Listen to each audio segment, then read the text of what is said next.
Voy a empezar presentándoos a Nerea Tarancón-Huarte, una gran colaboradora del Centro Elba, y que normalmente ella es licenciada en Historia, es especializada en llevar grupos a las exposiciones y a museos, y normalmente dentro del Centro Elba es quien lleva al Museo Arqueológico y cosas así. Entonces, cuando se inauguró la exposición Hispano Gladiadores en el Imperio Romano en Alcalá de Henares, lo primero que dijimos, vale, organizamos un grupo y Nerea lo explica. Pero después pensamos que hay que ir para allá, hay que organizar un autobús, no sé qué, no sé cuánto, era mucho lío. Entonces dijimos, bueno, será más fácil, lo hacemos aquí en Madrid, ella trae la exposición a la pantalla en forma de PowerPoint y así pues resulta un poco más fácil por si alguien no podía desplazarse a Alcalá de Henares. Pero creo que la exposición sigue allí y sería una buena idea después de esto ir a verla. Aparte de que tiene un catálogo maravilloso, ¿verdad? Es muy descomunal, muy bueno, con muy buenos artículos y que pesa como 2 kilos. Más o menos. Sí. Algo así, ¿no? Sí, es contundente. Contundente. Bueno, Nerea hoy nos va a hablar de este tema y ya veremos si conseguimos hacer otra visita. Esa posiblemente sería la última, pero la estamos peleando. Ir al Museo Arqueológico Nacional a ver la exposición sobre Eduardo Toda que hemos inaugurado hace 4 días, 5 días, algo así. Una semana, hoy es lunes, no, martes, una semana y un día. Pero eso ya lo comunicaremos en los boletines. Bueno, pues nada más, porque habéis venido a escucharla a ella, no a mí, por lo tanto, Nerea, gracias por estar aquí otra vez, a pesar del calor. ¿Quieres el abanico? No, gracias. Además, Plácida te lo presta. Bueno, pues nada, te escuchamos. Vale. Bueno, buenas tardes. Bueno, en primer lugar quería dar las gracias a Laura, a Centro Elba y sobre todo a vosotros por venir aquí a escucharme, a ver esta exposición que efectivamente es sobre gladiadores en el Imperio Romano. Además, los gladiadores es un tema que normalmente siempre llama mucho la atención dentro de Roma, ¿no? O sea, tenemos pues todos tenemos la imagen de Espartaco, de Gladiator, en general es un tema, digamos, jugoso, ¿no? Y bueno, como ha comentado Laura, tenemos esta exposición. Tenemos esta exposición que está ahora mismo en el Museo Arqueológico y Paleontológico de la Comunidad de Madrid, en Alcalá de Henares, que es un museo relativamente nuevo que ha organizado también algunas exposiciones muy interesantes, como por ejemplo una de las más recientes es Los últimos días de Tartessos, y ahora mismo pues tiene esta que va a estar, bueno, se inauguró en marzo y va a estar hasta el 28 de septiembre por si, bueno, hay tiempo para verla si os apetece ir después. Y bueno, nada, comenta Enrique Baquedano, que es el director del museo, comenta en el catálogo cuál es el origen de la idea de organizar esta exposición, porque normalmente suelen ser temas escogidos que pueden interesar al público, que ellos hayan debatido y que consideran que puede ser interesante. En este caso tiene un origen muy concreto, que es cuando surgió ya el rumor de que Ridley Scott iba a hacer una segunda parte de Gladiator. Estas conversaciones, bueno, pues han estado desde siempre, creo que durante unos 20 años siempre se ha estado especulando sobre la posible secuela de Gladiator, pero bueno, ya en ese momento se vio que iba a ser realidad, como efectivamente fue, porque bueno, en noviembre de 2024 se estrenó la secuela de Gladiator con, bueno, Pedro Pascal, Paul Mescal y Denzel Washington, entre otros, ¿no? Entonces, a raíz de este rumor se pensó, teniendo en cuenta que la primera parte sí que tenía ciertas licencias históricas, ciertos errores que podía suponer la curiosidad del público sobre qué es lo que de verdad sucedió en realidad, pues consideraron que aprovechando el estreno de esta película podía ser una buena opción para intentar acercar al público a lo que son los gladiadores a nivel histórico y arqueológico, más allá de lo que Hollywood nos pueda contar. Y bueno, este sería un poquito el origen de esta exposición. Bueno, esta es un poquito la entrada, ¿no?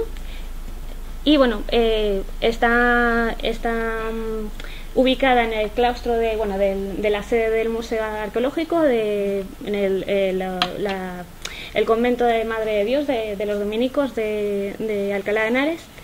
Y bueno, lo que se ha hecho además es una colaboración entre varias entidades, porque tenemos como comisarias a la directora del Museo Arqueológico Romano de Arte Romano de Mérida, Y luego también tenemos colaboraciones del Departamento de Grecia y Roma del Museo Arqueológico. Así que tenemos como unas 170 piezas y han colaborado fundamentalmente museos tanto españoles como italianos. Respecto a los españoles sería el Arqueológico, el Museo de Arte Romano de Mérida y el Museo Arqueológico de Córdoba. Y luego ya los italianos sería fundamentalmente el Museo Arqueológico de Nápoles, que por supuesto pues es muy recomendable visitarlo porque claro, todos los hallazgos que se han producido en Pompeya y en Herculano pues es muy interesante, pues es una maravilla, y han traído algunas de las piezas aquí a esta exposición. Bueno, quería hacer un par de apuntes porque este no va a ser un recorrido vitrina por vitrina de la exposición. Sí que he intentado respetar más o menos la estructura, pero sí que he añadido algún contenido que me ha parecido que podría ser interesante. Y luego también no todas las piezas están en la exposición, aunque sí la inmensa mayoría, simplemente para que lo tengáis en cuenta. Entonces, bueno, la exposición empieza con los orígenes de la gladiatura, cómo comenzaron los gladiadores. Los orígenes de los gladiadores fue de tipo funerario. Originalmente los juegos gladiatorios se llamaban munus, que significa deber, obligación. ¿Qué deber? El de los parientes del difunto tenían el deber de, bueno, pues de ofrecerle unos juegos funerarios a la memoria de este difunto. Y así empezaron estos juegos con una especie de combates, que hubiese un derramamiento de sangre, y ese derramamiento de sangre sería lo que honraría la memoria del difunto. Entonces, este origen no es estrictamente romano, sino que ya lo vemos también en los etruscos. Tenemos un origen etrusco principalmente de los juegos gladiatorios. Ya tenemos algunas pinturas del siglo VI, siglo V a.C., donde sí que se puede ver algunos combates, pero sobre todo los etruscos le habrían tomado también de los griegos, sobre todo fundamentalmente las colonias que había también al sur de Italia, fundamentalmente Paestum. Y bueno, digamos las competiciones, los combates griegos no es algo que sorprenda, porque por ejemplo en la Ilíada podemos ver los juegos funerarios en honor a, bueno, tras la muerte de Patroclo, ¿no? Entonces aquí podemos ver, aquí a la izquierda, pues unos luchadores combatiendo, y luego tenemos una imagen de un fresco de Paestum. Y entonces aquí sí que podemos ver bueno, pues tenemos a dos combatientes, digamos, armados con su casco, escudos, grebas y demás. Y una de las cosas que nos indica que es un combate funerario, es la presencia de esta granada, que está relacionada con la muerte y el más allá. Que eso, de hecho, lo comentamos en una visita, que está también relacionado sobre todo con Perséfone. Perséfone y la granada sí que es algo muy ligado, esos términos están muy ligados entre ellos, ¿no?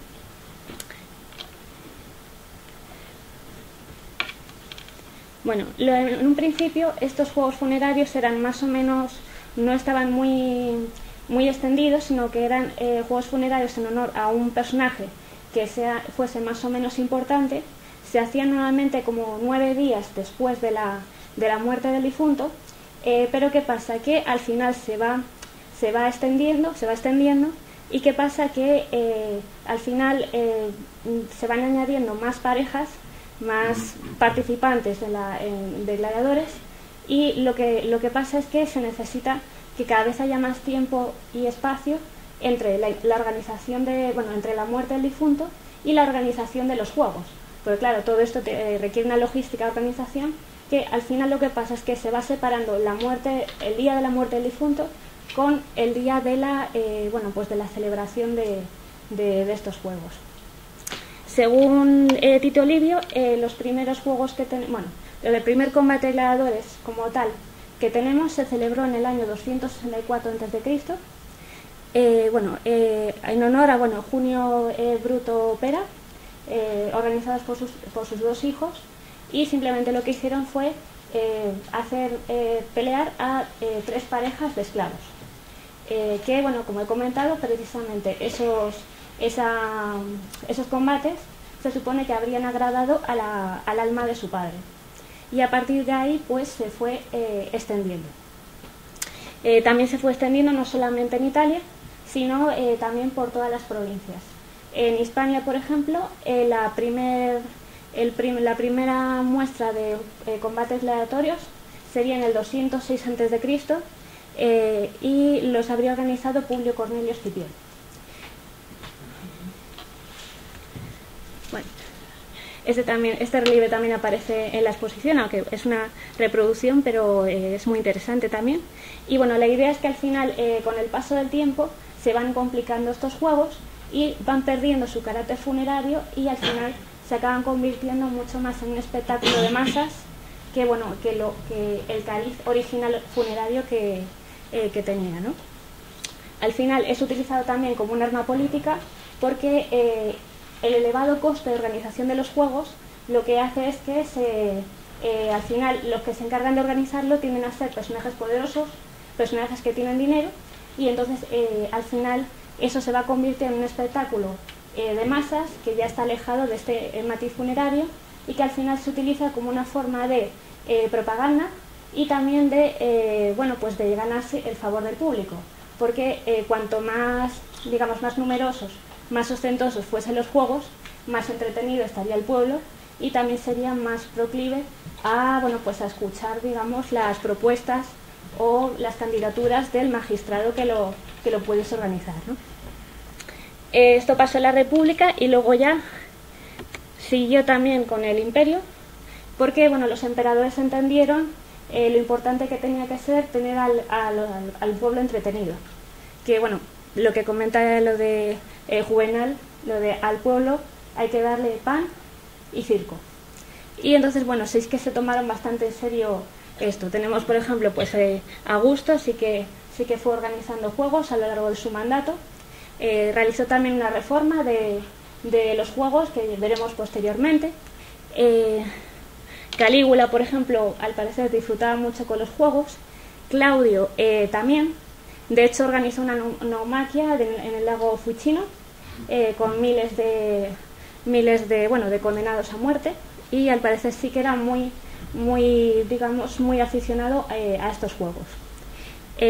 Por otra parte, Trajano también sí que organizó bastantes juegos con una gran cantidad de gladiadores, y lo que sí que ya cuando llegamos al siglo II vemos a Marco Aurelio que pone un poquito el freno a esto, porque no debía de gustarle demasiado de los juegos, así que limita el presupuesto de los juegos, y de hecho he leído que incluso intentó llamar a los gladiadores a filas, al servicio militar, lo cual no habría gustado nada al pueblo. Pero si hay un emperador que está relacionado con los juegos, ese sería sin duda Cómodo, que muchas veces lo conocemos como el villano de Gladiator. Cómodo era muy aficionado a los juegos y de hecho llegó a participar él mismo en muchas contiendas. Primero empezó enfrentándose a animales, empezó como venator, porque al parecer sí que tenía una puntería muy buena, sobre todo con la jabalina, y se dice que mató a un rinoceronte. Tuvo también varios encuentros con animales, y también le gustaba representar algunas de las hazañas de Hércules. Por ejemplo, en el caso de Hércules con el león de Nemea. Luego ya pasó a combatir como gladiador, combatir dentro de las posibilidades, siendo en la clase de Secutor, que es un tipo de gladiador que a él le gustaba especialmente, y entonces se supone que sí que saltó a la arena con esta clase de gladiador. Algo que en general el pueblo tampoco veía demasiado bien. Era como un poco considero indigno de un emperador.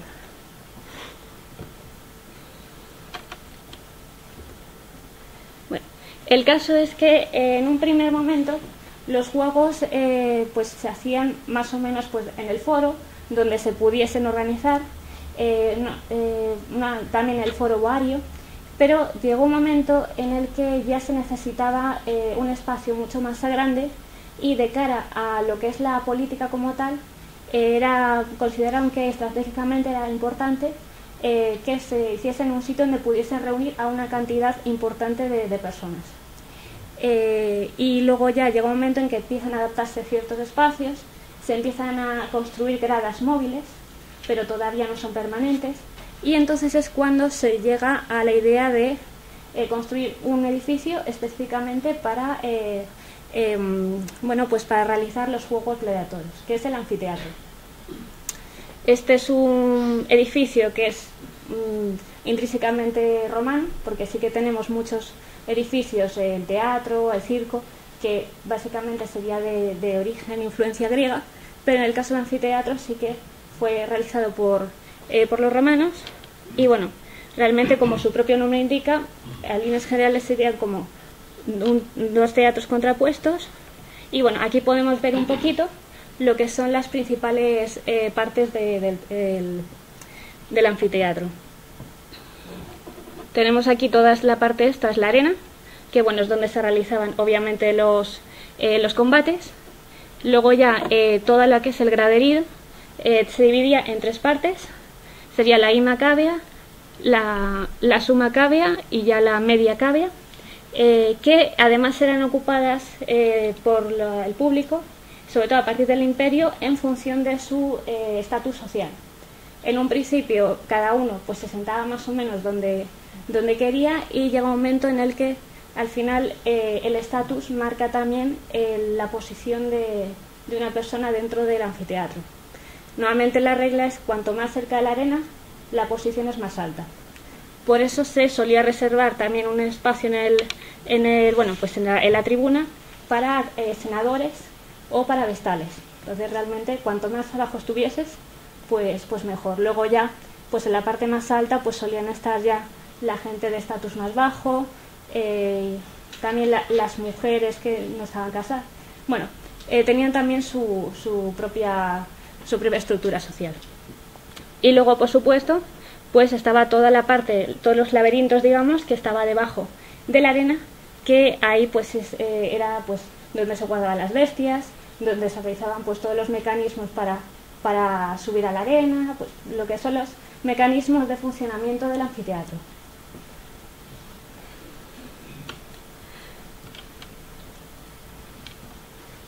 Y así un poco en general la historia. No tenemos anfiteatros en piedra como tal hasta el siglo I a.C., y no sería en Roma, sería en Pompeya, sobre todo en la zona en Pompeya y en Capo es donde tenemos los primeros anfiteatros, y bueno, ahí esto serían muy, muy importantes, ya a partir del 80-70 a.C. En Roma no tenemos un anfiteatro estable y bueno, pues específicamente para estos efectos hasta bueno ya siglo I a.C., porque Augusto, aunque tenía una gran actividad edilicia, no consideró que se necesitase hacer un anfiteatro permanente. Entonces, el primer anfiteatro que tenemos en Roma no es imperial, no es del Estado, sino que es a nivel privado. Es de Statilio Taurus, que es un general que construyó un anfiteatro, y bueno, es el primero en Roma que tenemos, de los que tenemos constancia. Luego ya en el 57 después de Cristo, Nerón sí que construyó otro anfiteatro ya mucho más grande y con una decoración también bastante interesante, pero era un anfiteatro de madera, y tanto ese anfiteatro como el anterior acabaron destruidos en el incendio de Roma del 64 después de Cristo. Con lo cual Roma se volvió a quedar sin anfiteatro.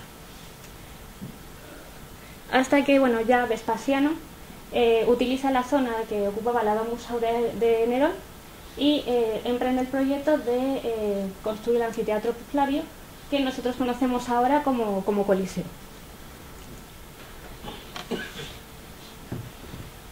Y bueno, aquí tenemos algunos de los anfiteatros más interesantes. El que se ha comentado antes, el anfiteatro de Pompeya, tenía una capacidad para unos 20.000 espectadores más o menos, y bueno, sigue siendo uno de los edificios más emblemáticos de Pompeya. Luego también tenemos el anfiteatro de Megita Augusta, que bueno, en un principio en esa zona fue construida el teatro, y luego ya Agripa, el yerno de Augusto, sí que tomó en consideración construir un anfiteatro en estas condiciones, y luego ya en el 8 a.C. se construyó. Lo que pasa es que era bastante sencillo, era muy, digamos, muy marcial, muy militar, y entonces estaba construido pues ya en madera, en fábrica, no era especialmente permanente. Pero luego ya en el siglo I después de Cristo se reformó completamente este anfiteatro y bueno, pues ese es el que nos ha llegado a nuestros días.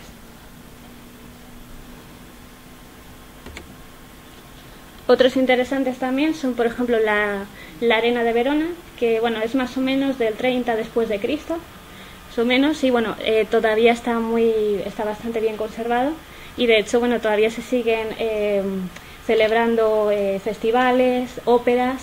Entonces es un anfiteatro que sigue todavía pues de plena actualidad. Y bueno, también tenemos el anfiteatro de Pula, que también está muy bien conservado, y bueno, fue construido a lo largo del tiempo, y sí que está, vamos, es uno de los mejores conservados edificios dentro de lo que es Croacia, del mundo romano.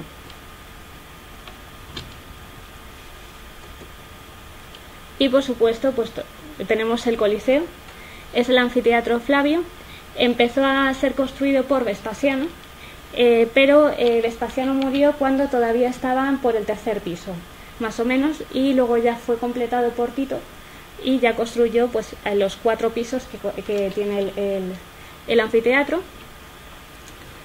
Tiene una capacidad para unos 50.000 espectadores, más o menos, aunque se calcula que podría haber llegado hasta 80.000 si todo el mundo estuviese de pie. Entonces, bueno, es un anfiteatro con unas dimensiones tremendas. Creo que son como unos 500 metros de circunferencia y llega casi a unos 50 metros de altura. Entonces, bueno, este es un poco el Coliseo, digamos, es lo que consideramos, lo que nos viene a la mente con la palabra anfiteatro, ¿no?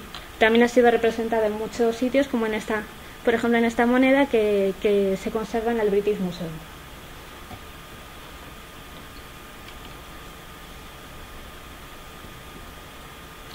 Y bueno, dentro de los edificios relacionados con la gladiatura tenemos también lo que llamamos el ludus, que era el gimnasio donde se entrenaban los gladiadores. Y bueno, allí recibían un entrenamiento muy duro. Normalmente solían ser como unas 9 horas, 6 días a la semana. La disciplina era muy estricta, también la seguridad. Y bueno, pues en ella se formaban los gladiadores tanto para combatir como bueno, también para intentar ganarse el favor del público, o bueno, en el caso de que el público les condenase, no les permitiese vivir, pues cómo afrontar con dignidad la muerte. Los ludus, bueno, estaba dirigidos por el lanista, que es el director de ludus, y bueno, sí que se han extendido durante todo el imperio, pero los que he señalado aquí son los llamados ludi imperiales, que son 4 ludis creados por Domiciano, y están ubicados en Roma. Entonces, por ejemplo, tenemos el ludus matutinus, que lo que tiene de especial es que allí no se entrenaban gladiadores para luchar entre hombres, sino que se entrenaban a hombres para luchar contra bestias, contra animales, en lo que llamamos la venatio, que ahora hablaremos un poquito de ello. Y se llama matutinus porque las cacerías, las venatios, pues se hacían por la mañana, que eso también lo comentaremos. Luego tenemos también el ludus dacicus, que aquí sobre todo se entrenaban a los gladiadores de tipo tracio, y los sacaban de los prisioneros de guerra de las guerras dacias que habían hecho también Domiciano y Trajano. Y luego tenemos también el ludus gallicus, que sobre todo lo que se entrenaban eran gladiadores de tipo galo. Al parecer, entre el ludus dacicus y el ludus gallicus había bastante rivalidad, porque solían competir entre ellos, digamos, solían salir combates entre ellos. Y luego tenemos el ludus magnus, que bueno, este estaba en Roma, estaba más o menos cerca del Coliseo. Se construyó también no mucho después del propio Coliseo, y bueno, destaca también la estructura que tiene, porque podemos ver aquí esta maqueta, está en la exposición, y podemos ver que sí que tiene una estructura bastante grande, y que lo que se caracterizaba es que dentro tenía una arena con una capacidad para muchísimos espectadores, para unos 3.000 espectadores más o menos. Así que allí no solamente combatían los gladiadores, sino que también se hacían pequeños espectáculos pues con carros, con jinetes, así que debían ser unas dimensiones bastante considerables.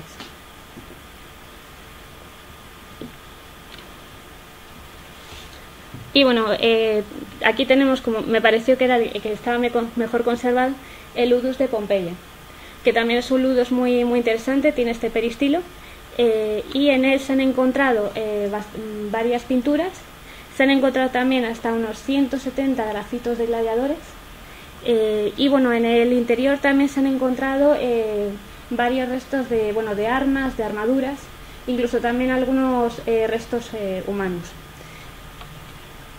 Es también uno de los edificios más interesantes de Pompeya.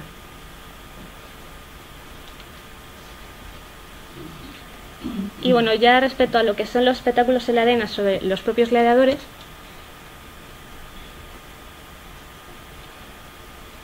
vemos que en general hay además muchísimos tipos de gladiadores que dependen mucho también del tipo de arma que lleva, de su origen. Lo veremos un poquito más adelante. Pero primero quería plantear cómo una persona se hacía gladiador, cuál era su procedencia. Entonces, había varias formas. En un primer lugar estaban los esclavos, que normalmente solían ser prisioneros de guerra. De hecho, se dice que después de una campaña militar, los lanistas llamaban a unos ojeadores suyos para ir al frente para intentar captar a los mejores luchadores. Porque claro, si eres un prisionero de guerra, muchas veces ya tenías cierto conocimiento de manejo de las armas o de tácticas de combate. Cuando ya llegó en tiempos del imperio, el emperador como que se apropió, digamos, de los mejores, porque ya los reclutaban en el frente, y entonces ya a los mercados solamente llegaban los que tenían un poquito peor calidad. Aparte de prisioneros de guerra, también teníamos esclavos, que son esclavos que simplemente son mandados por sus amos a que combatan como gladiadores. Y por otra parte también tenemos a personas que originalmente eran libres, pero que estaban cargadas de deudas, y para intentar cubrir esas deudas, pues se vendían a sí mismos para ser gladiadores. Otro tipo serían los condenados ad damnatio ad gladium, que serían condenados a muerte a la espada. Lo que pasa es que en este caso se les podía dar la oportunidad de, esgrimir una espada y de luchar, y si tenían suerte, si combatían bien, pues al final se alargaba un poquito su vida. Alguno creo que también se convirtió en un gladiador ya definitivamente, pero la idea al principio era iban luchando para prolongar su vida. Y por otro lado tenemos también los voluntarios, que son los auctorati, que son personas libres que lo que hacen es se apuntan a ludus y son totalmente libres. Tienen que pasar una especie como de examen de revisión del tribuno, porque para ver si eran aptos o no para convertirse en gladiadores, a lo cual había que tener en cuenta la edad, el estado físico, y en el caso de que fuesen admitidos, alcanzaban este estatus, que tenía como dos categorías. Podía ser voluntarios simplemente para probar su valía, sus habilidades, o para conseguir dinero. Sería más o menos y en general estaban mejor considerados porque eran originalmente ciudadanos libres y tenían una mejor calidad de vida en el ludus. De hecho, incluso alguno podía tener sus propios esclavos. Entonces, como todo, siempre hay categorías.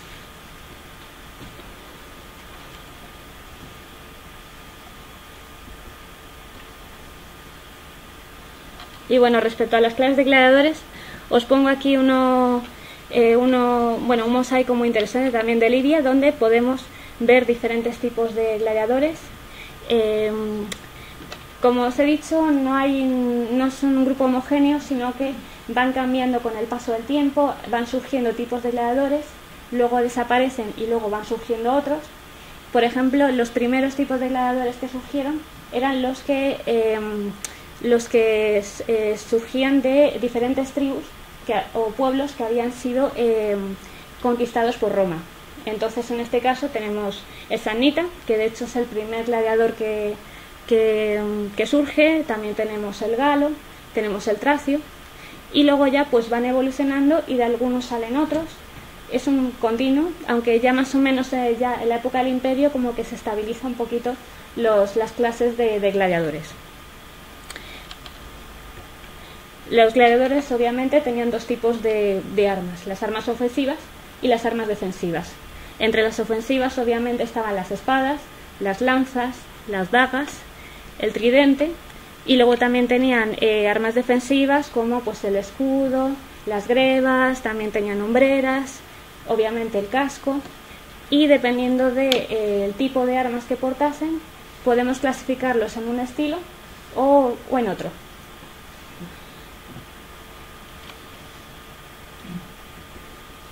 Entonces podemos dividirlos en gladiadores de armamento pesado o scutari o gladiadores de armamento ligero.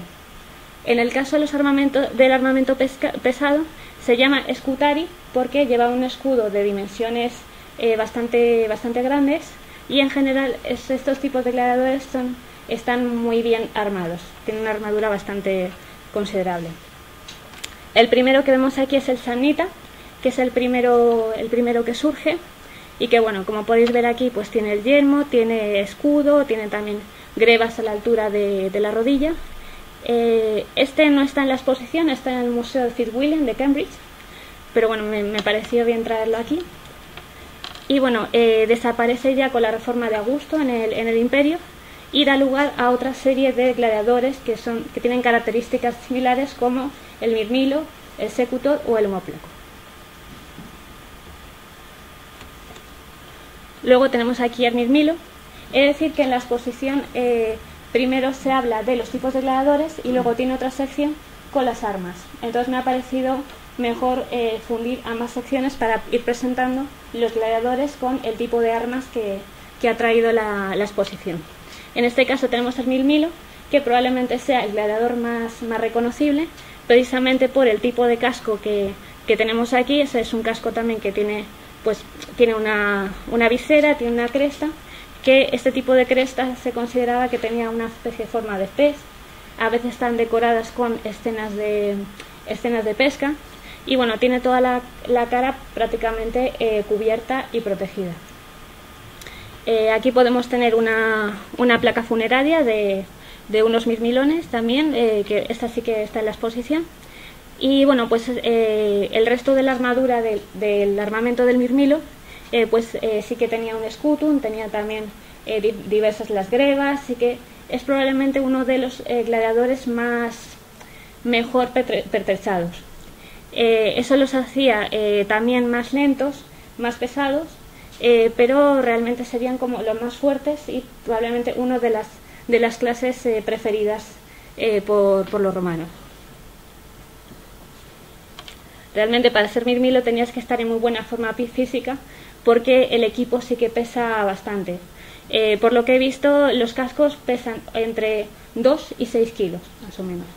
Entonces esto llevado al combate pues puede ser también bastante pesado, aunque los combates no eran especialmente...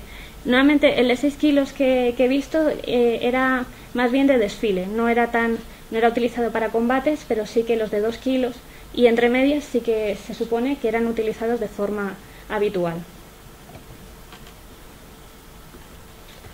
Tenemos también, por ejemplo, el secutor, que bueno, tenemos aquí en este casco de la exposición. Tiene un casco que es muy característico, porque a diferencia del mirmilo, que tiene esta cresta, tiene todas estas protuberancias, en el caso del secutor es totalmente liso el casco, porque normalmente el secutor lo que hacía era enfrentarse a un tipo de gladiador de tipo ligero, que era el retiario.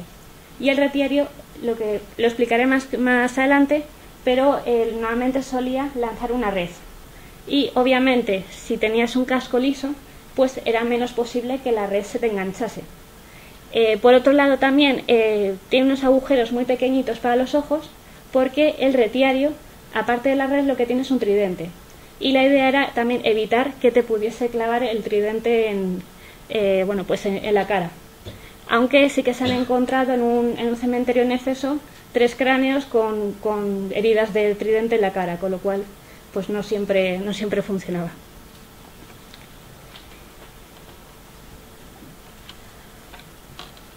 Vale, lo que he comentado también del secutor y del retiario es algo un poquito general de todos los gladiadores, que normalmente se suele emparejar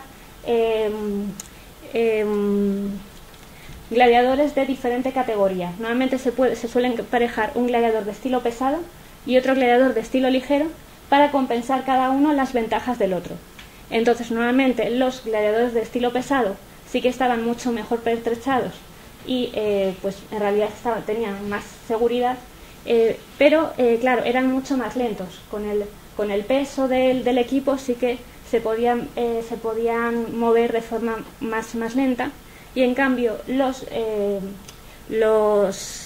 gladiadores de tipo ligero tenían casi nula protección, pero en cambio eran mucho más ágiles y bueno, pues compensaban un poquito las ventajas de uno y otro. Entonces, por eso hay algunas parejas preferidas para emparejar estos gladiadores, como este es el caso del secutor y del retiarius.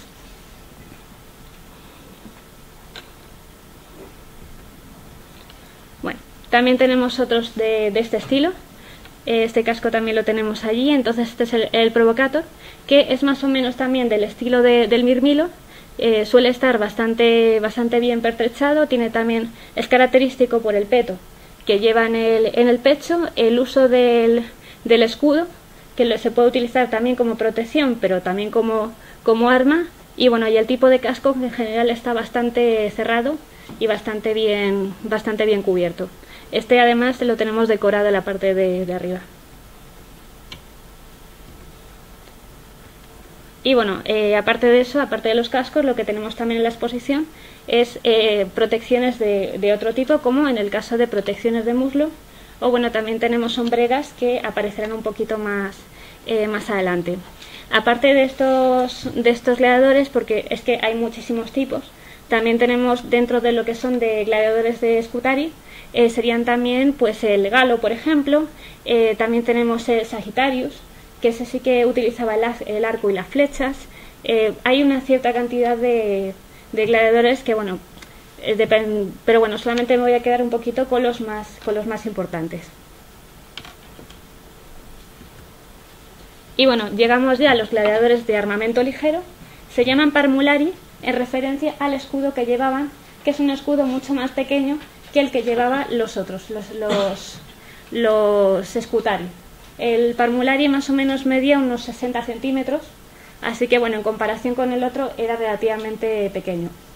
Y como he comentado, el más conocido, digamos, es el retiarius, que bueno, se caracteriza por la red que lleva. Suele ser una red de unos 3 metros por 3 metros, es bastante grande. Lleva un tridente. El resto del vestuario es bastante ligero, lleva una hombrera para proteger el hombro izquierdo, y bueno, pues también lleva un taparrabos, pero por lo general es el gladiador que más ligero va en cuanto a tema de armaduras. Entonces bueno, aquí tenemos un momento de la lucha, que eso también lo veremos un poquito más adelante, donde el retiario ha conseguido lanzar la red a su oponente, y la idea es que pueda pues atravesarlo con el tridente. Si no pasase, si perdiese la red o si el otro se liberase, también tenía una pequeña daga pues para la lucha cuerpo a cuerpo, que en ese caso no sería lo ideal, porque estando tampoco protegido, pues realmente no terminaría muy bien la cosa, pero bueno, tenía ciertas armas por si acaso la red y el tridente fallaban. Bueno, aquí podemos ver una de las sombreras que os comentaba, y luego aquí tenemos otro relieve con una lucha de nuevo entre secutor y retiarius. El retiarius también era uno de los gladiadores quizá peor considerados socialmente, porque en contraste con los escutari, que eran fuertes, eran poderosos, estaban bien armados, pues aquí, por ejemplo, sí que eran hombres como mucho más ligeros, dejaban la piel más a la vista, entonces eran vistos como más femeninos, más afeminados, entonces eran peor considerados que otros, digamos, algunos un poco más masculinos, digamos. Otro de los que tenemos también de armamento ligero es el tracio, que aquí se puede ver en esta terracota, que bueno, pues aquí tiene el casco, tiene también el escudo, la pármula y la espada corta, junto con las grebas que llegan más o menos hasta la altura de las rodillas. Aquí podemos verlas en un combate.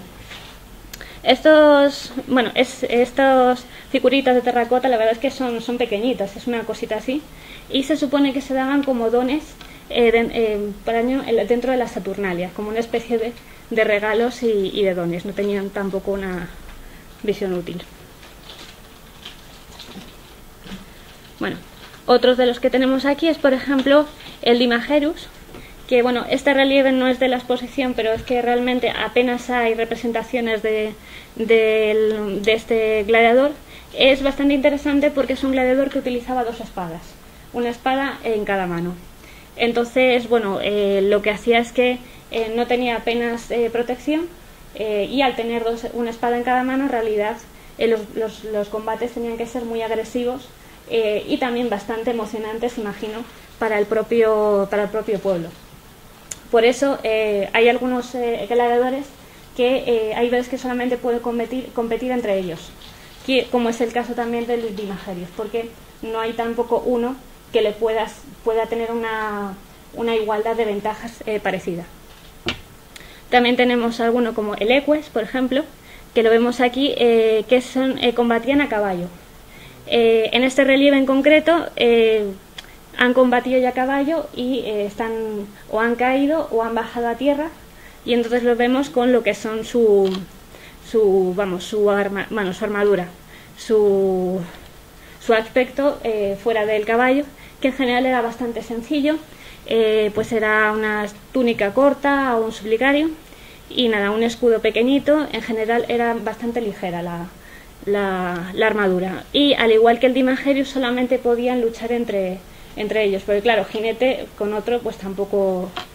Y lo mismo es el caso del Esedarius, que bueno, aquí podemos ver una estela funeraria, que combatían a carro.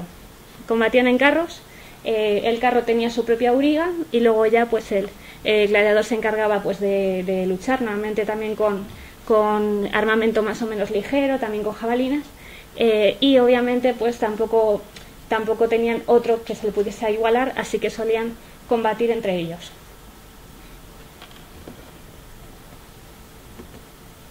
Bueno, aquí podéis ver unas recreaciones que aparecen en la exposición, donde vemos a un tracio luchando contra un samnita y de nuevo un secutor contra un retiario. Aquí vemos como el retiario lo que está intentando es con la red intentar atrapar a su oponente, y bueno, pues mientras lo intenta enganchar intentan clavarle el tridente.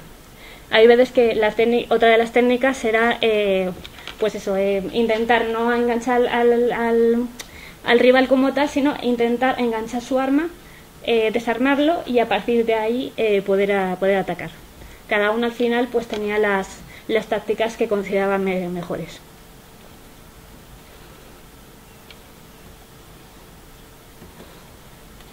Vale. Esta es una sección que no aparece en la exposición, pero me ha parecido que igual puede ser interesante, que es la existencia de mujeres gladiadoras.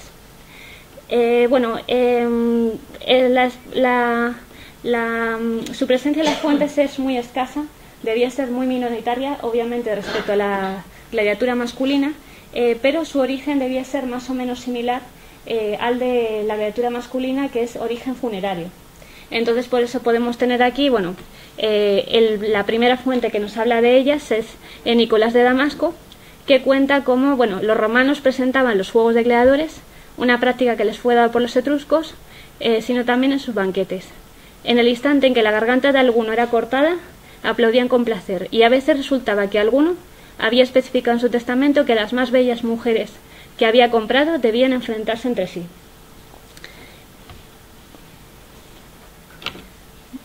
A pesar de que no eran muy habituales, sí que encontramos una serie de leyes relacionadas con estas. Por ejemplo, tenemos una ley del 19 que pues prohibía a las mujeres libres menores de 20 años luchar en la arena.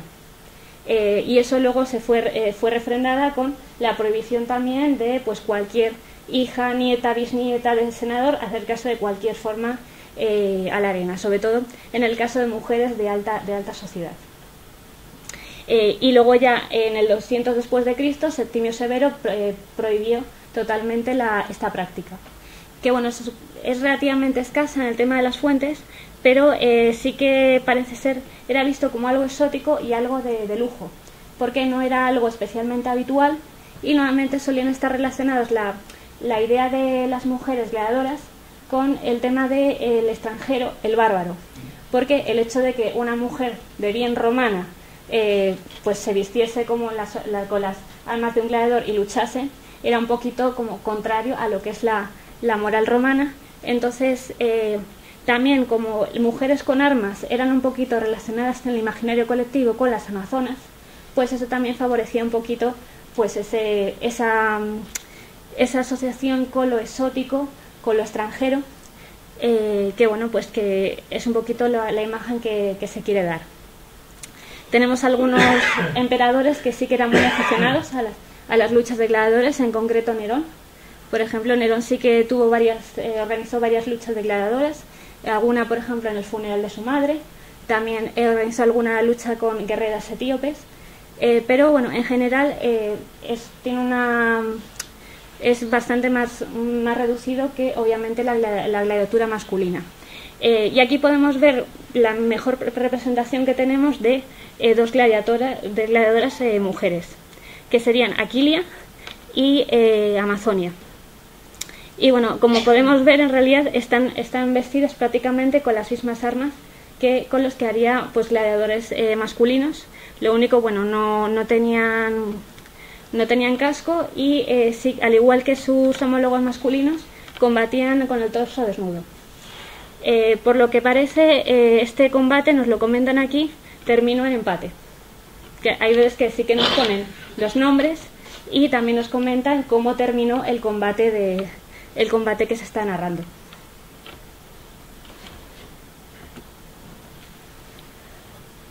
Y aparte de lo que es la lucha de hombre contra hombre, tenemos al hombre contra la bestia, lo que llamamos las venaciones, las cacerías.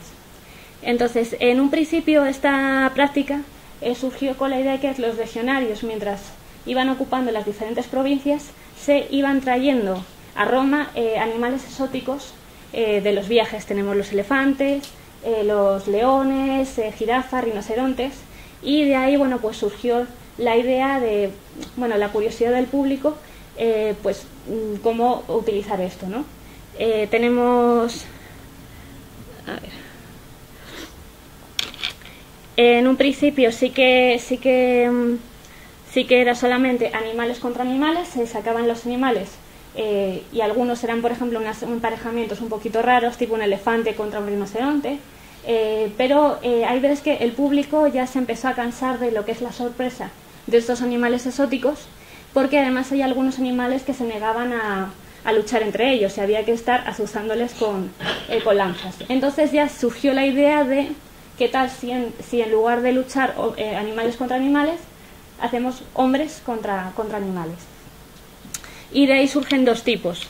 Por un lado, lo que son los venatores como tal, que sí que son hombres que están entrenados para luchar contra los animales, además con diferentes tácticas dependiendo del animal.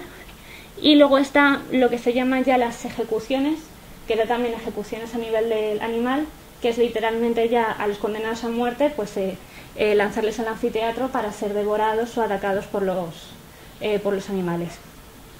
En el caso de los hombres que se entrenaban específicamente para eso, tenemos ludi, específicamente para venatores, como el que os he comentado antes, el ludus matutinus, y entonces ahí los hombres se entrenaban con las diferentes técnicas para, pues para poder hacer frente a estos animales. Además había algunos que se especializaban dependiendo del animal contra el cual iban a luchar. Pues había algunos especializados contra osos, contra toros, y cada uno requería un tipo de técnica. Además, cada vez se fue volviendo más popular la idea de luchar con las manos desnudas, sin ningún tipo de arma, con lo cual, bueno, tenían que estar un poquito preparados para todo. Las venaciones solían celebrarse por la mañana, y además requerían un gran coste de dinero, porque, bueno, tenéis que tener en cuenta todo lo que es la logística para poder traer a los animales al propio anfiteatro. Por un lado, había que cazar a los animales dentro de su lugar de origen. Además, se cazaba mucha más cantidad de la que se necesitaba, porque en el viaje sí que perecían una cierta cantidad de animales. Y aparte de eso, pues todo el dinero que requiere el transporte, las jaulas, la alimentación de los animales, y luego cuando llegaban allí pues eran llevados a un recinto especial, el vivarium, hasta que ya eran puestos ya en el anfiteatro. Se cree que hay algunos venatores que llegaron a amaestrar a algunos animales para luego ya ayudarles también dentro de lo que es el espectáculo del anfiteatro. Y bueno, los animales que morían en la arena, obviamente su carne no se desperdiciaba, sino que una parte se vendía y otra parte se cree que iba destinada al ludus. Entonces, bueno, toda la proteína animal que recibían los gladiadores solía venir de los animales que morían en estas cacerías. Así que, bueno, no se desperdiciaba nada. Y bueno, aquí podemos ver, por ejemplo, esto es uno de los frescos tan preciosos que salieron en el anfiteatro de Mérida, y aquí tenemos el transporte de un elefante en un mosaico de la villa romana del Casale, en Sicilia. Bueno, aquí tenemos otro relieve también de los velationes luchando contra los fieras, son leones. Y bueno, a nivel de cine, pues bueno, aquí tenemos una mezcla entre combate de gladiadores, más luego tenemos la presencia de los tigres y los animales, un poco para dar un poquito de interés a la escena, digamos. Y bueno, ¿cuál era el programa de un día en el anfiteatro? ¿Qué es lo que podía esperar el pueblo cuando llegaba a ese día, ¿no? Por un lado, por la mañana tenemos, ya os he comentado, las venaciones. Las venaciones se hacían al principio del día, porque, por un lado, porque es ahí donde las cacerías de verdad solían tener lugar, y por otro lado porque los animales podían estar un poco más hambrientos y ser más fieros, entonces dan más juego al respecto. También igual, si ya los ponen por la tarde, los animales pueden estar más adormecidos, más cansados, entonces al final para los romanos resultaba más interesante ponerlos ya al principio de la mañana. Una vez que terminaba esto, tenemos los llamados ludi meridiani, que bueno, es básicamente el espectáculo que se ponía un poco a rellenar después de que pasara la cacería, antes de que llegase a los múnera, a los juegos de gladiadores, que era el plato fuerte del día. Lo ponían un poquito no digamos de relleno, pero sí que tenía menos expectación, y básicamente casi podría ser ejecuciones, porque por un lado tenemos la ejecución a gladius, soltaban a los condenados que eran condenados a ejecución a gladium. Entonces, bueno, se da la oportunidad, se da una espada y se da la oportunidad de luchar por su vida. Si se le daba bien y sobrevivía, pues podía alargar un poquito su vida e incluso a la larga convertirse en gladiador. Y luego ya tenemos la ejecución a bestias, que bueno, ahí ya no había mucho que hacer, porque se les ataba las manos a la espalda y se lanzaban a las bestias. Entonces ahí ya no... eran básicamente ejecuciones, y de hecho Séneca se queja de que uno no puede ir al anfiteatro porque no deja de ver muertes durante todo el día, no para en ningún momento dado de haber muertes, y bueno, incluso en los momentos un poco de no de relleno, sigue habiendo muertes dentro del anfiteatro. Y luego ya por último tenemos los Múnera, que son los combates de gladiadores, y era sin duda el aspecto más,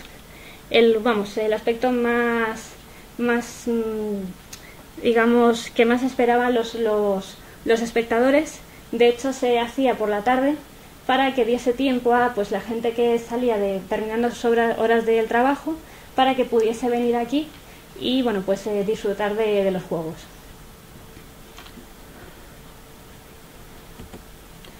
Pero ¿cómo se organizaban? O sea, ¿cómo era, digamos, un combate como tal? Así. Los juegos requerían una preparación bastante concienzuda. Entonces, bueno, en un primer momento, el editor, el patrocinador de los juegos, se ponía en contacto con el lanista y ya contrataba los gladiadores que necesitaba, y luego a partir de ahí se ponía en marcha el proceso de publicidad y de pues hacer llegar al pueblo pues estos juegos, que eso podía ser mediante un edicto, mediante panfletos o mediante pues a viva voz. Y por ejemplo, lo curioso también de Pompeya es que encontramos varias de estos anuncios donde se puede ver exactamente cómo se iba a desarrollar el juego, ¿no? Vemos aquí cómo informan, se hace saber: 20 parejas de gladiadores ofrecidas por Décimo Lucrecio Satrio Valente, Flamen Perpetuo de Nerón, hijo de César Augusto, y 10 parejas de gladiadores ofrecidas por el hijo de Décimo Lucrecio Valente. Lucharán en Pompeya los días 8, 9, 10, 11 y 12 de abril. Habrá una cacería, la venatio, y toldos para protegerse del sol. Entonces, bueno, aquí tenemos toda la información que necesitan los espectadores y así pueden acudir a estos juegos. Y bueno, justo antes de los juegos, la noche antes, se hacía lo que llamamos la cena libera, que es una cena, llamamos un poco la última cena, en el cual pues los gladiadores comían, bebían, había mujeres, un poquito de todo. Es una cena a la que también podían asistir otros, pues cualquier persona normal, para poder ver a los gladiadores de cerca y ver si podían apostar por ellos. No solamente se hacía con gladiadores contra hombres, sino que en esta escena, por ejemplo, tenemos a venatores, que lo que se interpreta aquí es que ellos ya han ido de cena libera y se han ido de juerga, y medio borrachos han llegado al anfiteatro y bueno, están comentando un poco delante de los toros entre los que se van a enfrentar al día siguiente, ¿no? Están un poquito de resaca. Y bueno, tenemos también por aquí a los sirvientes que le están diciendo que guarden silencio porque los toros están durmiendo. Entonces se supone que se van a enfrentar a ellos al día siguiente los juegos. Y bueno, había como dos tipos de combate, lo que llamamos la monomaquia, que era combate 1 contra 1, y luego ya tenemos combate en grupo. Lo más habitual era el combate 1 contra 1, y normalmente las parejas ya estaban decididas de antemano.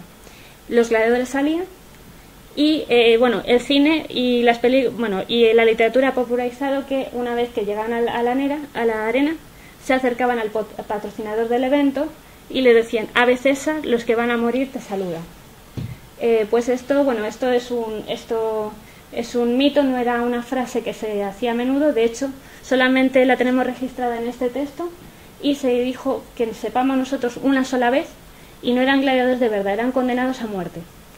El contexto en el que os he comentado, la naumaquia que organizó Claudio en el lago Fucino, y se supone que estos, creo que son 19.000 condenados a muerte, pues antes de participar en esta batalla, pues es lo que dice aquí: antes de emprender las obras del desagüe del lago Fucino, celebró en él una naumaquia, pero cuando los que iban a participar en ella, que eran criminales y condenados a muerte, gritaron: Ave César, los que van a morir te saludan. Tiene sentido, porque son condenados a muerte, saben que van a morir. Respondió: o no. Y bueno, después se negaron a luchar y luego les obligó a luchar. Y la cosa es que esta frase se ha quedado en el imaginario colectivo como algo que se hacía habitualmente, pero no debía ser así.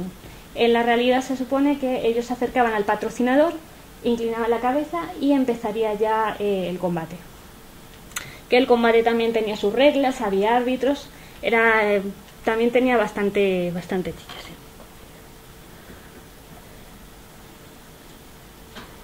Y bueno, aquí podemos ver cómo se va desarrollando un combate. Este es un mosaico que está en el Museo Arqueológico Nacional, que está también en la exposición, y tenemos un combate entre un retiarius y un secutor.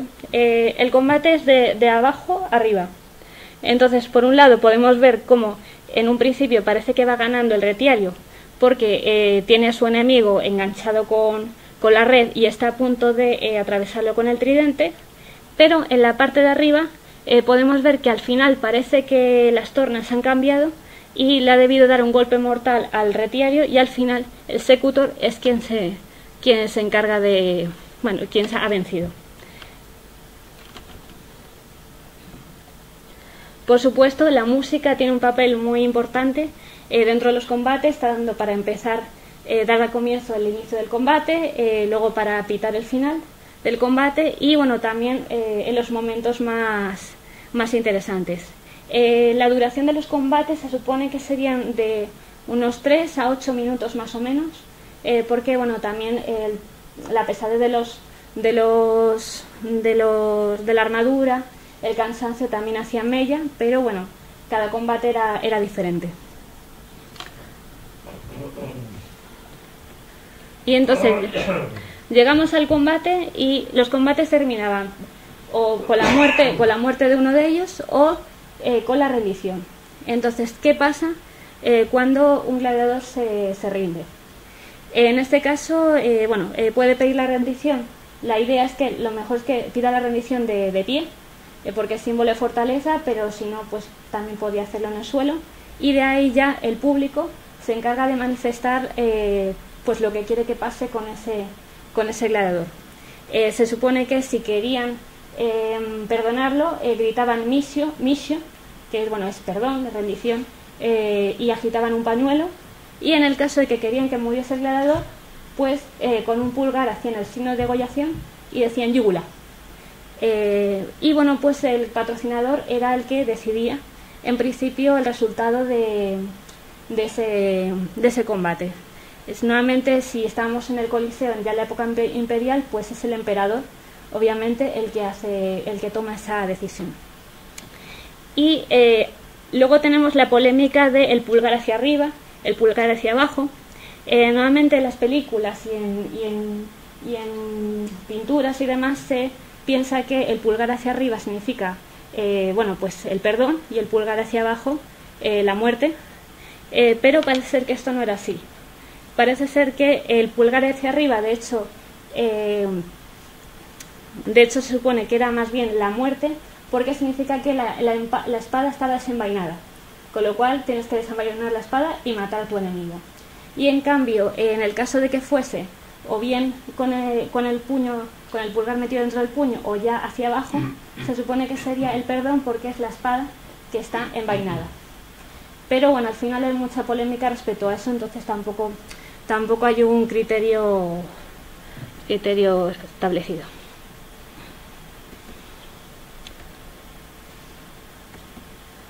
Bueno, ¿qué pasa con los resultados del combate? ¿Qué pasa si el pueblo y el patrocinador ha decidido que el gladiador merece la muerte? Pues en este caso tenemos esta representación, que es un trocito de uno de los relieves que os he enseñado antes, en el cual pues el vencido, en este caso el de la derecha, tiene que ir a su contrincante y se arrodilla con una rodilla en tierra, y pues le enseña la garganta para proceder a la degollación. Otras veces podía ser también atravesando la espalda hasta el corazón. El caso es que normalmente solía ser siempre una muerte rápida y lo más indolora posible, una cosa rápida. Y para el vencedor pues tenemos la victoria.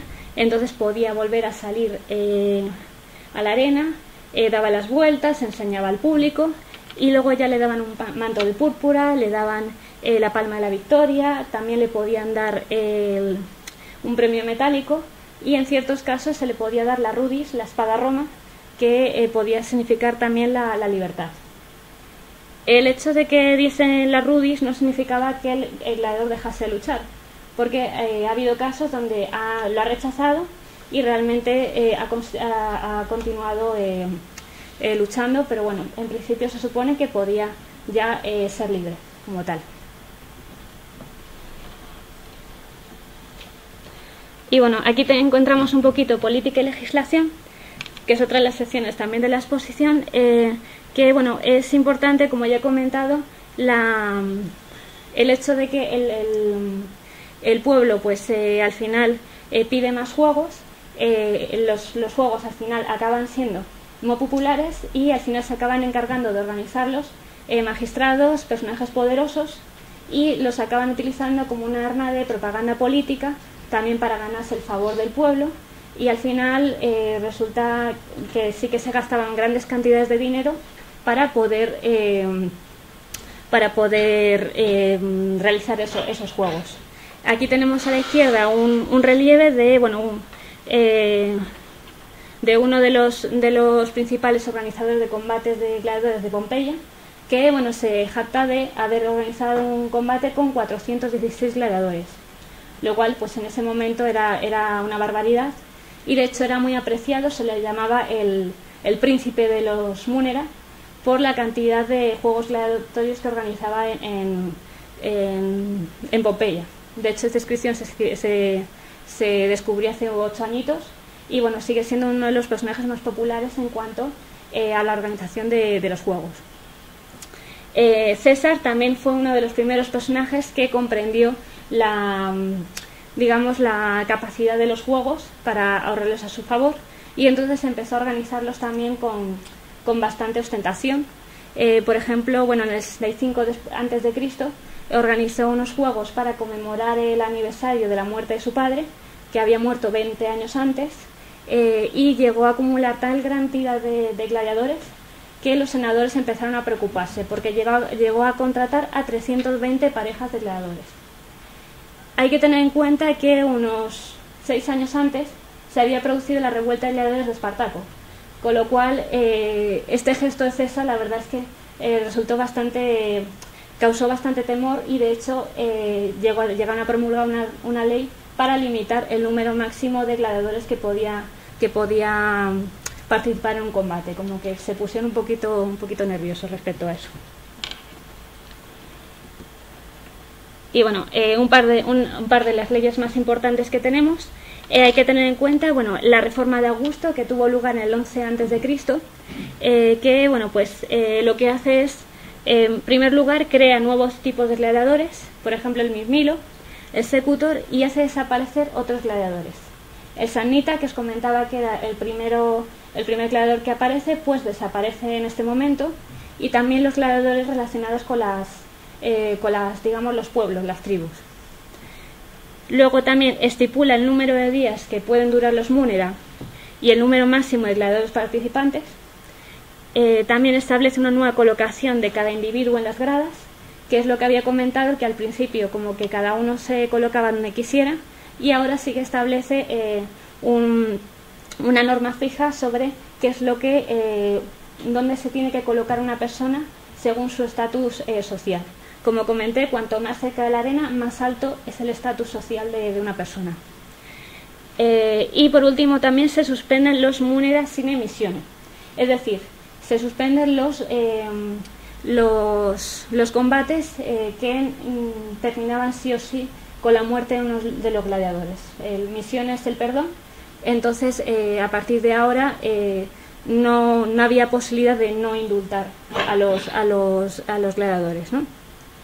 Tenemos la idea de que en los combates de gladiadores sí que morían muchísimas personas, pero al final eso no es tan exagerado, sino que al final los gladiadores caros, los gladiadores buenos, pues al final costaban bastante, y entonces se tendía la tendencia de intentar perdonarlos para que fuesen sobreviviendo a diferentes combates, y de hecho tenemos gladiadores que han luchado 20 combates, 30 combates y han ido sobreviviendo, con lo cual se cree que en la República podían morir 1 de cada 5 gladiadores, lo cual tampoco está mal. Y luego ya, a partir sobre todo ya del Imperio del siglo II, III, sí que empiezan a morir más gladiadores.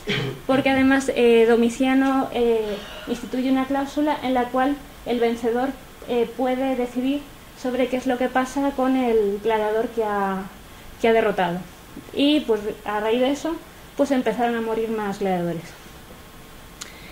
Y otra de las leyes que está aquí, que también está expuesta en la exposición, es el Senado Consulto de Itálica, que bueno, es de la época de Marco Aurelio y Cómodo, y bueno, básicamente es una placa de bronce donde se establece un Senado Consulto de estos emperadores, y porque llega un momento en el que los juegos requieren muchísimo dinero. La verdad es que requieren pues eso, los precios de los lanistas, los precios de los gladiadores. Entonces esa cantidad de dinero que se gasta en los juegos quiere limitarlos. Entonces es un Senado Consulto para intentar fijar unos precios de gladiadores según la categoría, según la posición, para que no lleguen a ese punto de inflar tanto los precios. Es una de las cosas que intentan conseguir, sobre todo ya en el reinado de Marco Aurelio sería esto, aunque correinando con su hijo Cómodo. Bueno, en la exposición comentan también un poquito la alimentación y salud de los gladiadores. Los gladiadores, bueno, vivían fundamentalmente en el ludus, aunque los voluntarios en algunos casos hasta podían ir a sus casas e ir solamente a entrenar al ludus. Y bueno, la alimentación que tenían en principio sería más o menos completa, sobre todo a partir de carbohidratos de las legumbres. Mucha legumbre, mucha cebada, verdura, fruta. Luego también, como comenté, las proteínas animales las sacarían de los animales que morían en las cacerías. Y aparte de eso, aparte de la alimentación, tenemos también la salud, el acceso a un médico, a una atención médica que pues igual no sería tan fácil de conseguir para otros sectores de la población, pero en ese caso en el ludus había un sanarium, tenían un médico que se encargaba pues de sanar las heridas de los gladiadores, que imaginamos serían bastantes. De hecho, se supone que Galeno estuvo 4 años curando a los gladiadores en un ludus de Pérgamo. Y bueno, aquí podemos ver pues un set de cirujano que aparece aquí en la exposición. Y bueno, podemos ver también que sí que estaban bastante avanzados en cuanto a instrumentos quirúrgicos. Y aquí pues a la derecha tenemos un fresco de Eneas, que ha sido herido por una flecha, y en el cual pues le está curando el cirujano. Esto apareció en una casa de Pompeya, en la casa de Cirico. Y bueno, respecto a su consideración social, me ha parecido interesante porque hay un doble rasero. Por un lado, a nivel de estatus social, de estatus jurídico, su categoría social era la de los infames. La categoría era la infamia. Es una categoría deshonrosa en la cual pertenecen los gladiadores y cualquier persona que utilice su cuerpo para exhibir o para entretener a otros. Con lo cual, en la categoría de infames tenemos a los gladiadores y lanistas, tenemos a las prostitutas, tenemos a los actores, bailarines, músicos, a todo aquel que, bueno, pues del mundo del espectáculo como tal. Entonces, debido a esto, pues tiene una consideración social baja, a nivel jurídico al menos. De hecho, su testimonio no se consideraba válido y no podían contraer un matrimonio legítimo, las iusta nuptias. Con lo cual tenemos algunos epígrafes de las mujeres de los gladiadores, las llaman uxor, que es el nombre para una esposa de verdad, pero no sabe si eso igual sería a efectos prácticos sería llevable, ¿no? Entonces es curioso porque tenemos esta consideración social de infames, pero a cambio a nivel popular tenemos una consideración social fantástica. Son muy populares, se consideran un poquito como las estrellas del rock, digamos, de la época, y bueno, pues hay gladiadores famosísimos y en general el público como tal sí que era muy fanático de algunos de ellos. Entonces, bueno, es un poquito esa dicotomía como tal, ¿no? Prueba de este fanatismo se ve que hay muchos objetos, como las lucernas, vasijas, objetos cotidianos, que tienen las imágenes de los gladiadores. Y, bueno, pues de hecho tenemos epigramas y poemas dedicados a este tipo de gladiadores. Tenemos, por ejemplo, este epigrama de Marcial, dedicado a un tal Hermes, que debía ser muy famoso en la época, y claro, le llama placer romano del siglo, gladiador entrenador, terror y temblor de su propia espada, experto en vencer sin herir, gloria al universal Marte. Entonces, bueno, el estatus social de los gladiadores, sobre todo de algunos famosos, sí que es bastante interesante de considerar. De hecho, este fanatismo, digamos, ha tenido algún episodio un poquito más controvertido, como podemos ver en este fresco que está en la casa de Aniceto de Pompeya, en el cual se muestra un tumulto, unos disturbios que tuvieron lugar como origen el anfiteatro de Pompeya. Esto pasó en el año 59 después de Cristo, y se supone que durante unos juegos gladiatorios donde había mucha población de Pompeya, pero también mucha población de Nuceria, que era la ciudad de al lado y era una ciudad rival, se supone que durante estos juegos empezaron a insultarse, a lanzarse piedras, sacaron las armas que estaban además prohibidas, y entonces empezaron una serie de disturbios que se originaron aquí en el anfiteatro, pero como se puede ver, ya llegaron incluso a las calles aledañas y, bueno, pues se extendieron durante una parte de la ciudad. Y como consecuencia sí que murieron bastantes personas, sobre todo de Nuceria. Con lo cual, bueno, el Senado tomó parte, y lo que dictaminó es que el anfiteatro de Pompeya no podía ofrecer juegos hasta en los próximos 10 años. Quedó vetado el anfiteatro de Pompeya para eso. Aunque, bueno, esto solamente se mantuvo 6 años, porque luego al final sí que se le revocó esa prohibición, y tenemos a Nerón visitando Pompeya y ofreciendo regalos a Venus, con lo cual al final solamente estuvieron 6 años sin poder realizar juegos. Bueno, aparte de eso, he comentado también el fanatismo de la popularidad de los gladiadores entre sus partidarios, pero también entre las mujeres. Al parecer, en general, sí que tenían mucho atractivo para las mujeres, pues porque eran jóvenes, eran viriles, eran fuertes. Entonces sí que tenemos como fuentes donde hablan pues de cómo eran realmente muy populares. Tenemos grafitos en Pompeya sobre gladiadores que les hablan como el suspiro de las señoritas, o eran especialmente populares, básicamente el terror de las nenas, vamos, como podemos decir. Y de hecho hay algunas fuentes donde se habla que incluso las damas de la aristocracia romana también, digamos, tenían una cierta preferencia por ciertos gladiadores. Juvenal nos cuenta que hubo una dama de la aristocracia, Epia, que llegó a dejar a su marido y a sus hijos para fugarse con un gladiador a Alejandría, lo cual eso para la moral romana es totalmente impensable. Y por supuesto no faltan los rumores de algún personaje que tiene cierto parecido con algún gladiador. A la emperatriz Faustina, la mujer de Marco Aurelio, la acusaron de haber concebido a Cómodo con un gladiador, pero bueno, estas cosas, como siempre, pues igual simplemente intentan como malmeter respecto a la fama de otras personas. Así que no se sabe muy bien qué hay de verdad en todo esto. Tenemos aquí, bueno, algunos gladiadores famosos. Respecto al nombre de los gladiadores, normalmente solemos tener los gladiadores que tienen el trianómina, se supone son gladiadores libres, son gladiadores voluntarios. Y cuando normalmente vemos un apodo, suele ser como el nombre artístico, el nombre que han escogido el gladiador como tal, que puede hacer referencia a muchas cosas.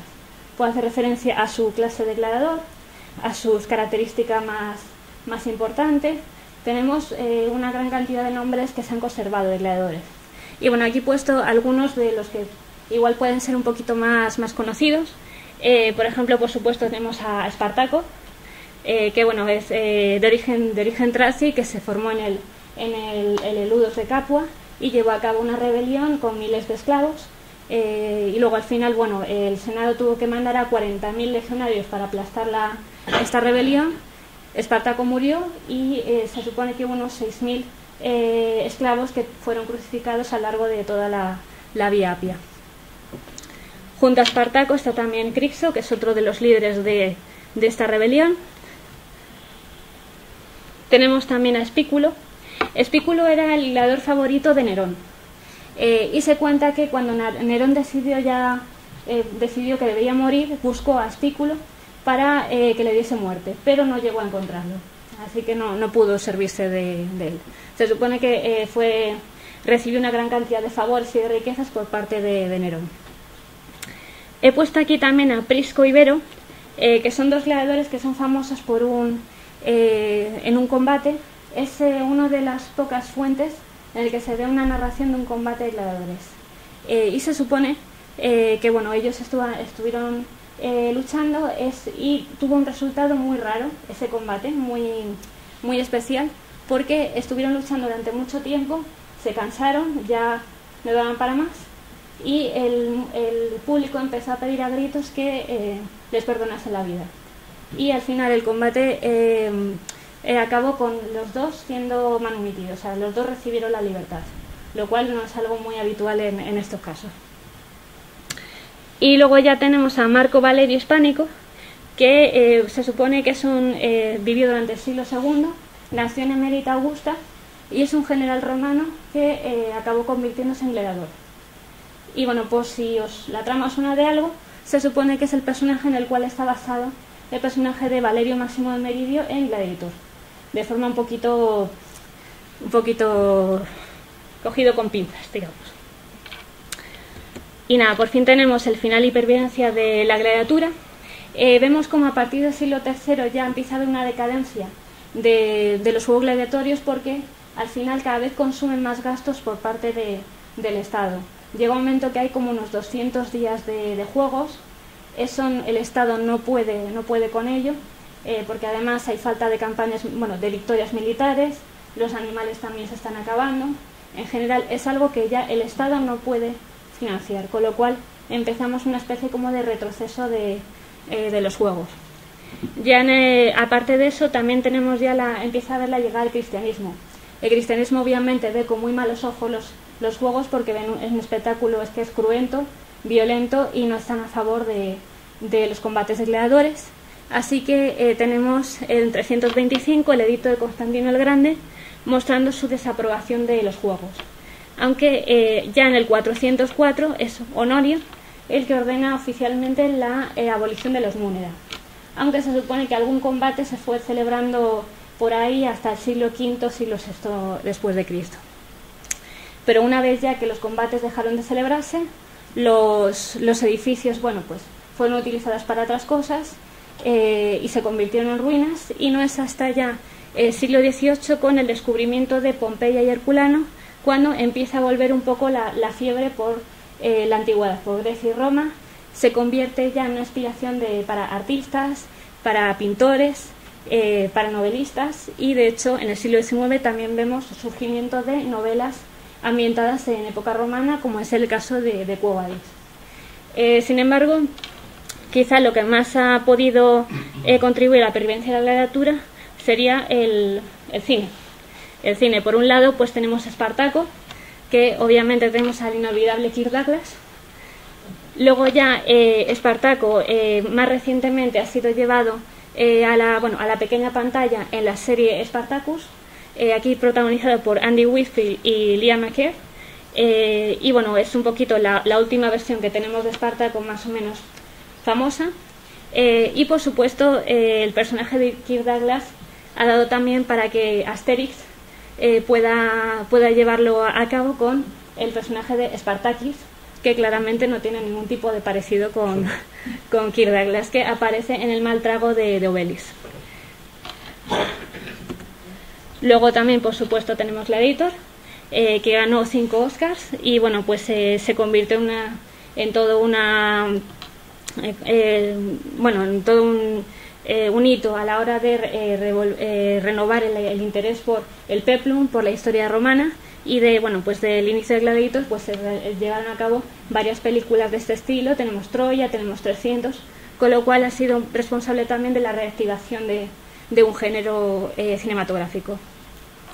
Y ya lo último relacionado con los gladiadores más reciente, digamos, es la serie de Amazon Prime, Los que van a morir, que está ambientada en la época de Vespasiano y de Tito, y está centrada, Vespasiano es Anthony Hopkins, por ejemplo, y está centrada en los juegos gladiatorios, pero también explora mucho el mundo del circo, la casa de apuestas y pues todo lo que todo el tinglado, digamos, que movía este tipo de juegos, con lo cual también es una versión interesante, ¿no?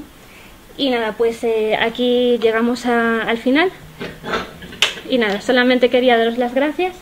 Y nada, pues espero que os haya interesado y que, ya sabéis, si os interesa la exposición, está hasta septiembre, por si queréis pasaros a verla, ¿vale?